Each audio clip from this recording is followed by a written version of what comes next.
Okay, this is going to be a classic review of WWF No Way Out 2001. This is my pick for the month of February in terms of classic reviews. So, so before the Elimination Chamber became the monthly thing for the WWE for February, it started off as No Way Out. So this is No Way Out 2001.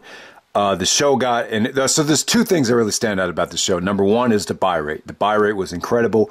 590,000 pay-per-view buys for that time was incredible. There's only two pay-per-views from 2001 that did a better buy rate. That would be Royal Rumble and WrestleMania 17. So you had incredible star power here. This could have been a WrestleMania main event. Any other year, this would have been definitely acceptable for a WrestleMania double main event. So you had two matches on this show, which were two of the best matches of 2001.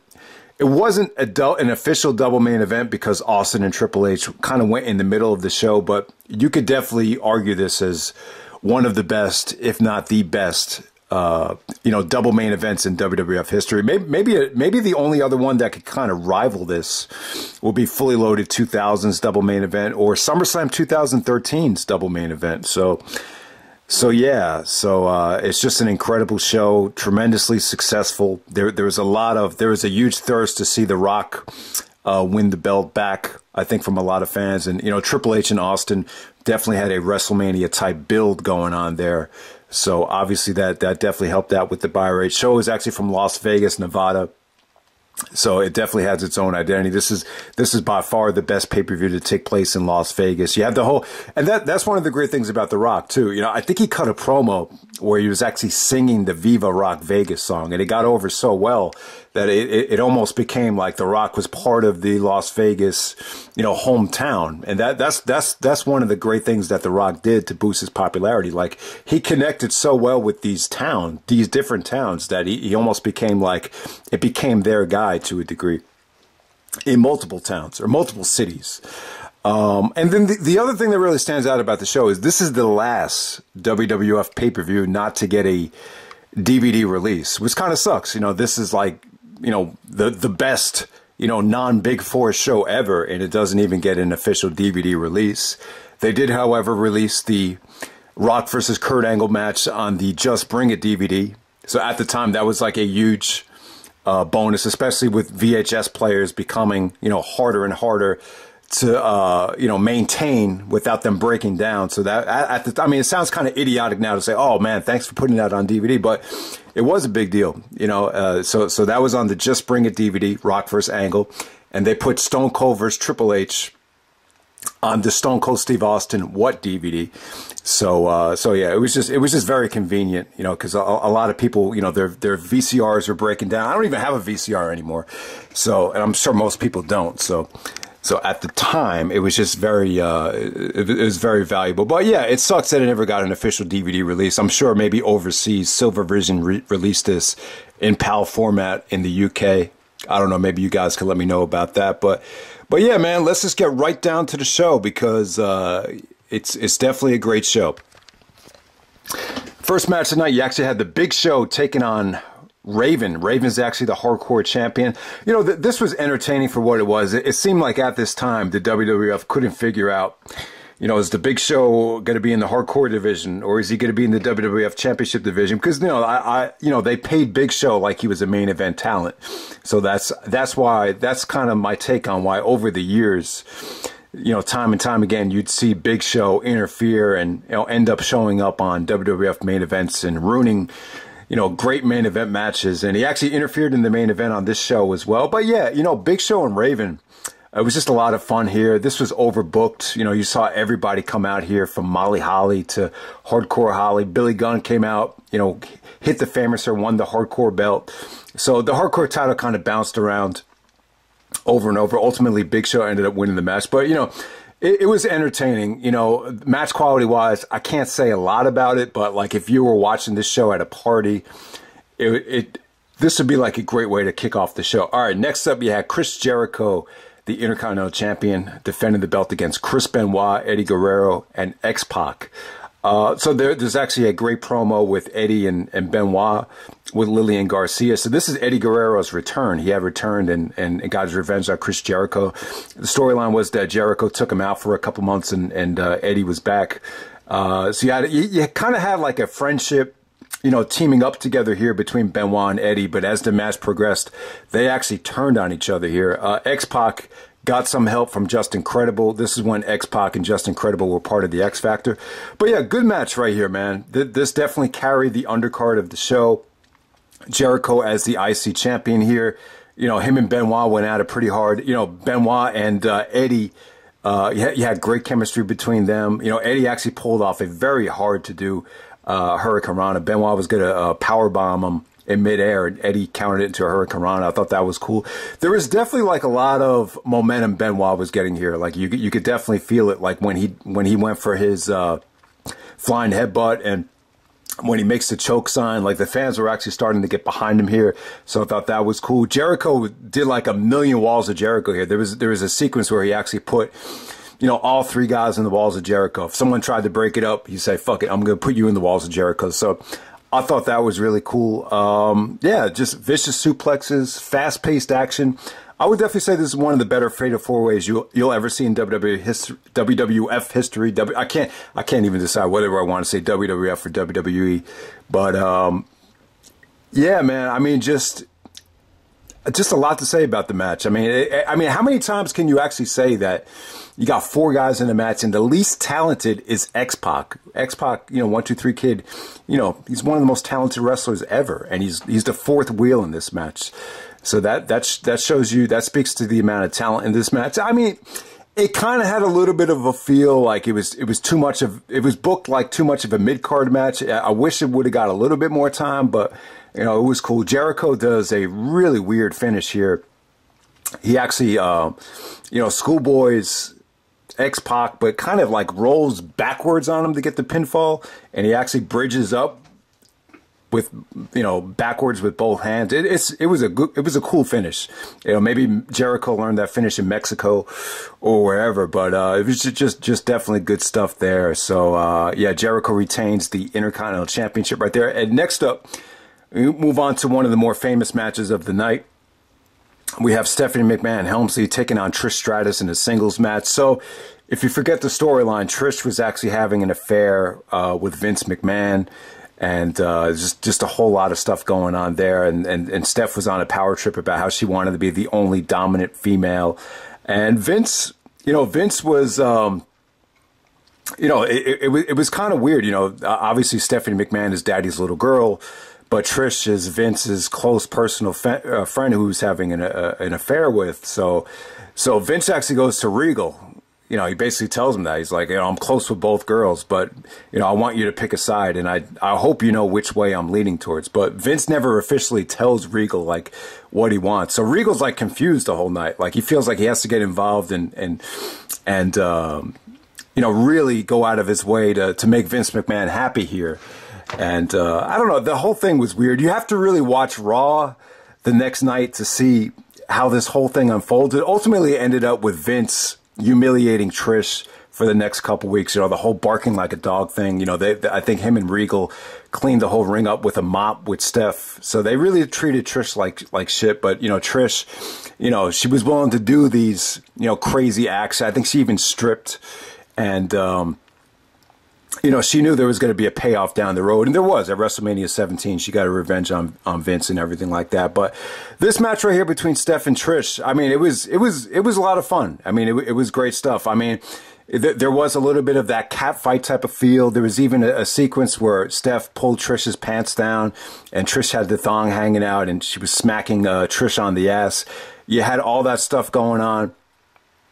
But I'll tell you what, though, Trish looked good though. Like she just, like, her offense just had a lot of oomph to it. Like, you kind of had a feeling like, you know, this girl is going to be, you know, more than just, you know, another pretty face. I mean, she, like, the offense was just executed with, you know, a certain amount of intensity that you just didn't expect.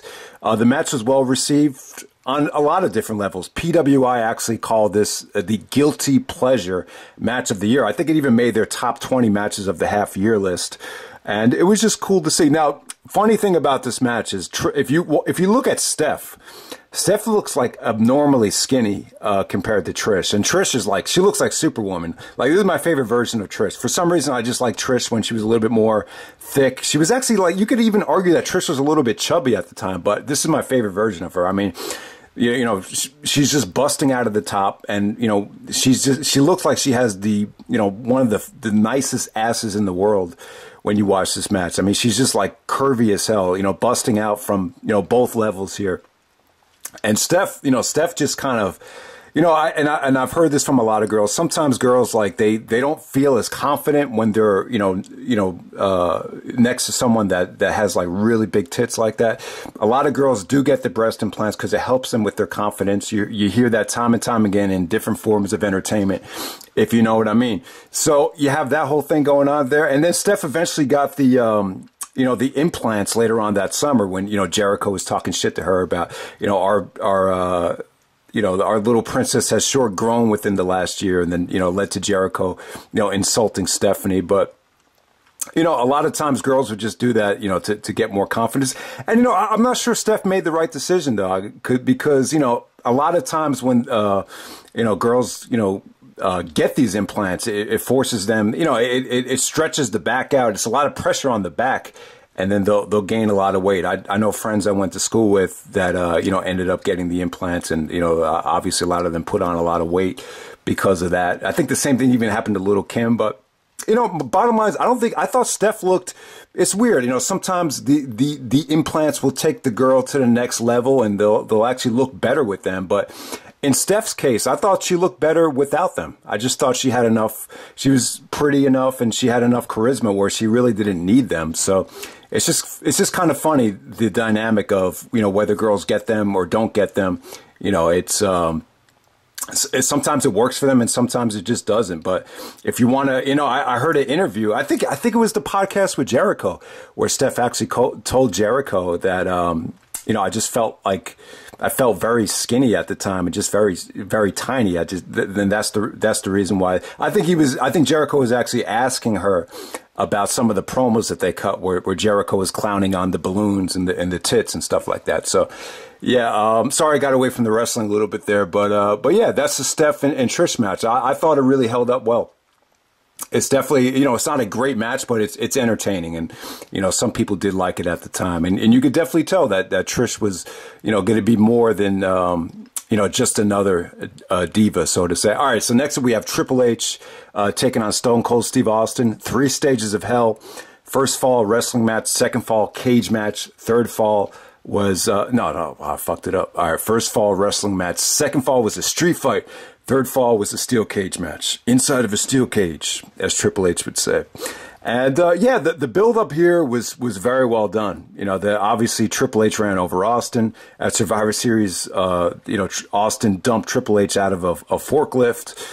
So, you know, the storyline was really personal. It got so personal to the fact that they couldn't touch each other until No Way Out. And at No Way Out, you get an explosion. They did some good segments leading up to it, too. I thought the Triple H thing where he knocked over Austin with the contract, and Vince was like, you just start yourself suspended for a whole year, pal. And then Triple H is like, but I never signed. And then Triple H signs it, and then Vince starts just laughing. I thought that was a great segment. That was pretty creative. And, yeah, you just saw an explosion here. And, you know, at the time, you know, this was declared the match of the year. You know, PWI actually had that #1 on the top 20 matches of the half year. You know, that's really like the first time I've ever seen wrestling, like a wrestling list of matches compiled, like from a competitive aspect. So I was, you know, really like, and I hadn't seen this match at the time. So it really made me want to go out of my way and see this match. And, yeah, this was actually #1 on the WWF Viewers' Choice Awards. I think they had like a top 10 matches of 2001 on New Year's Eve. So, yeah, it was very critically acclaimed at first, but it just seems like slowly over time, you know, there was other matches from 2001 that people preferred over this. I think WrestleMania 17 won the voting with PWI, the actual voting. And, you know, I just think most people would agree Rock versus Austin at WrestleMania was the better match than this. But, you know, this is still great stuff here. You know, obviously it's a little bit of a chore to sit through 45 minutes, 3 different matches. It's a lot to digest, but some of the positives, it's just a great brawl. I thought Austin's intensity here was unparalleled. You know, even the one clip where he starts, you know, screaming at Earl Hebner for getting in the way. I mean, Austin's intensity was just on another level here. Triple H took some nasty bumps. I mean, Triple H bumped like a bitch. I mean, he took a lot of backdrops. The backdrop where the Spanish announce table exploded, that was a pretty sick bump from Triple H. Yeah, I mean, just, you know, the weapons, the 4x4 barbed wire. They brought out sledgehammers. I mean, everything was crazy here, man. I thought the street fight was actually the best fall. That was actually the best fall of the whole thing. I mean, it did make Austin look strong because he did win the wrestling match, but you know, ultimately Triple H won the next two falls. And you know, I'll tell you what about Triple H. This is my favorite version of him because he was a heel. But he was like a badass heel. Like, he didn't have to cheat to win. Yeah, he lost the wrestling fall, but, you know, the street fight and the cage match, he ended up winning here. And, you know, the cage match, they both looked a little bit sluggish, both looked a little bit tired. But I think it worked, though. I think, you know, selling the fatigue, it's not a bad thing at all. So I thought that actually added to the match. You know, there was actually, when Austin actually kicked out of the pedigree in the cage, they did a close-up of this one Chinese kid in the front row, and he was like, what? He's kicked out of the pedigree. And Austin actually hit a stunner. Like, he didn't get the whole thing. Like, JR's like, oh, the stunner, he got monster. And Triple H kicked out of the stunner. And then they did this, really creative ending. I thought it was a good ending because it kind of made it look like it could have went either way. I mean, you got to remember the main event of WrestleMania is on the line here. So you got Triple H clocking Austin with the 2x4 with barbed wire. And Austin has a sledgehammer, and then Triple H just falls flat on Austin to get the pinfall. So I think that's a good pin. I think that's a good finish. It makes it look like it could have went either way, like both guys beat the shit out of each other. But ultimately, it was a big win for Triple H. You know, JR has called this Triple H's finest hour. And, you know, when you watch this thing back, you know, Austin gives Triple H a look like he earned his respect. And, you know, Austin kind of gives a look like he has to do something a little bit extra at WrestleMania. So it kind of really set the tone for Austin's heel turn. And you know, you got to keep in mind, like, Austin's like 5 years older than Triple H too. So you have this whole dynamic with Austin losing to the younger guy. Both young at the time, 31 and 36. That's actually like a young main, and especially with the other main event. I mean, it's a very young main event. All right, and next up we have Stevie Richards of the Right to Censor taking on Jerry Lawler with the Cat. All right, so there's a lot of controversy here. You know, I didn't read into the backstory, but this was Jerry Lawler's last match of or last, you know, day with the WWF until he returned at Survivor Series and Paul Heyman replaced him. But I think it was good. I think I prefer Paul Heyman over Jerry Lawler on commentary. But yeah, I mean, there's a situation with the Cat. I don't know exactly what it was. There might have been something about contracts. I can't remember, though. If anyone remembers the exact situation why Jerry left the WWF at the time, maybe you could post it in the comment section. But yeah, you know, the Cat came out with like a robe on, and I guess she was going to strip, depending on the situation of the match. But, you know, Right to Censor, they just wanted to eliminate all the sexuality within the WWE here. So Jerry Lawler, you know, he was, you know, a lot of punches from him, a lot of, like, you know, sucking up to the crowd from Jerry.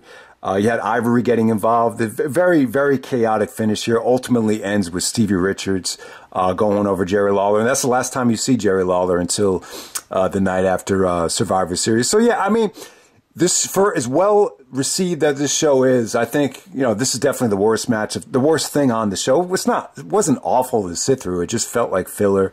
And, you know, the next match was kind of, you know, a little bit tough to sit through, especially when you consider how amazing TLC 2 was. So this is a triple threat tag team tables match for the WWF Tag Team Championship. You got the Dudleys. The Dudleys are the tag team champions. You know, they won the belts at the Rumble. So they're taking on the Brothers of Destruction, which is Kane and Undertaker and Edge and Christian. And I'll tell you, like, the dynamic just didn't work here. I wasn't a big fan of seeing Kane and Undertaker as a tag team. I thought in 2001 a lot of their matches were really sluggish. You know, when you think of some of the worst matches from 2001, you know, you think of some Kane and Undertaker matches against Chronic, against DDP and Canyon, and this was just another. I don't know, like the match wasn't bad. It just, I don't know, like it just the dynamic with them, with these teams, it just did not work, and the booking of the match is pretty poor as well. And someone actually commented on the Rumble video. They said that, you know, the original plan was for Kane and Undertaker to take on Rikishi and Haku. As you saw, Haku eliminated Undertaker from the Rumble. So it really makes sense. And when you watch the end of this match, that's clearly what they were leading up to, is Rikishi and Haku, you know, were able to lure Kane and Undertaker away in this match. So that enabled Bubba and Devon to hit the 3D on Edge and Christian through a table to win this match. But yeah, I mean, that was one of the best booking decisions of the year, because if they didn't make that decision, you wouldn't have got Undertaker and Triple H at WrestleMania X7. So, you know, who knows what Triple H would have done, or what the original plan for Triple H was. You know, maybe another rematch with Kurt Angle, who knows. But yeah, I'm glad Triple H and Undertaker had the match. I think, you know, a tag match like that at WrestleMania, especially with Kane and Taker together, I think that would have brought the show down. So yeah, and yeah, you know, Dudley's and Edge and Christian, you know, I don't know, I'm not a huge fan of tables matches. I mean, sometimes they worked. I think the tag match with the Dudleys and the Hardys at the Rumble 2000, that was a lot of fun, but this match was not fun at all. It just felt like a big fucking train wreck. It really did. So it's hard to say that this show, and I know the show is still great and everything like that, but these last two matches I just talked about, they're definitely weak links. I'll just say that. And then the main event, which is awesome. You have Kurt Angle, the WWF champion, taking on The Rock for the WWF title. So yeah, I mean, there was a huge thirst to see The Rock win the belt. I think a lot of people wanted to see Rock versus Austin at WrestleMania. Austin already solidified himself by winning the Royal Rumble and, you know, being challenging the champion at WrestleMania. So you knew The Rock was going to win the belt back, but everybody wanted to see it. And it was just, you know, I think it was a good decision to give the belt to Angle. I do feel like back then, if you were the champion for 4 months, it felt more like 8 months, especially when you have both, you know, Raw and SmackDown with the same roster. It definitely felt like a big deal here. You know, this kind of a negative thought here, but this is kind of what started this whole thing of, you know, Rock coming back, winning the belt, dropping it at WrestleMania. It really started with WrestleMania 17. But, you know, this is just a situation where, you know, Rock had clearly defined himself as the man, as the top guy. That there, you know, in this situation, it worked though. It definitely did work. And I love the match though. I do love the match. The Rock had like an aura about him in this match. He seemed extra motivated. He seemed, it almost like when you look at the facial expressions here, it almost seemed like The Rock, you know, was intimidating Angle. Like Angle looked like a little out of his league, like when they were staring at each other. Like Angle looked stunned that The Rock looked so intense. So I like that about the match. But yeah, a roller coaster ride of a match here. You know, it only went 17 minutes, but they packed in a lot of action to this. You know, the only bad part of the match was Big Show coming out. So Big Show came out and, you know, chokeslammed both guys and the referee. So they switched referees. So it starts off as Kyoto as the ref, and then eventually it ends up being Earl Hebner, you know, refereeing the finish there. So that kind of, you know, there's a lot of mixed feelings on the Earl Hebner fuck up there. But I really feel like it added to the match a little bit. It pissed some people off, but at the same time, it made it look like, oh, you had to hit the people's elbow and 2 rock bottoms to beat Angle. So I thought it made Angle look strong. Yeah, man. I mean, in terms of Angle, you know, little bit of a goofy heel at the time, but, you know, the way he worked over The Rock's ankle, you know, the trash talking, you know, what did he say? He was like, come on, you son of a bitch. Come on, Rock, I'll break your fucking ankle.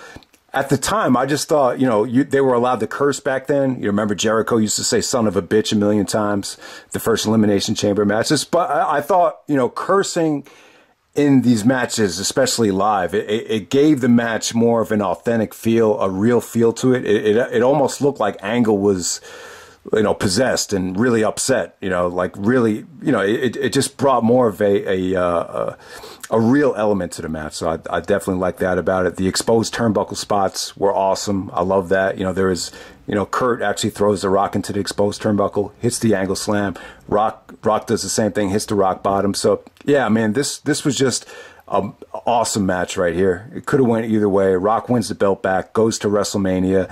It was the right call at the time, and yeah, man, definitely a classic. So that's No Way Out 2001. Greatest, you know, one of the greatest double main events of all time. There's actually some other fun stuff on the show, some good undercard stuff, and I'm out. All right.